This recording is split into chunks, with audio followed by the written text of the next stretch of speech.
Viral pensiunan Jenderal Polri naik mainan anak di mal, terlihat menggemaskan.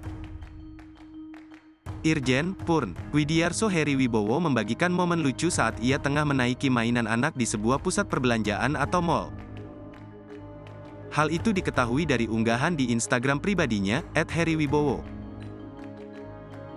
Dalam keterangan postingannya, pensiunan Jenderal Bintang 2 polisi itu justru menyebut saat menaiki wahana mainan anak itu dia merasa seperti sedang naik barakuda. Melalui unggahan di Instagram pribadinya, Heri tampak membagikan video merekam potret dirinya saat sedang naik wahana permainan anak Zoomov di sebuah pusat perbelanjaan. Dalam video, tampak Heri berkeliling dengan menaiki mainan berbentuk gajah berwarna merah muda itu. Pensiunan Jenderal Polisi itu tampak santai berputar-putar dan sesekali melambaikan tangannya ke kamera.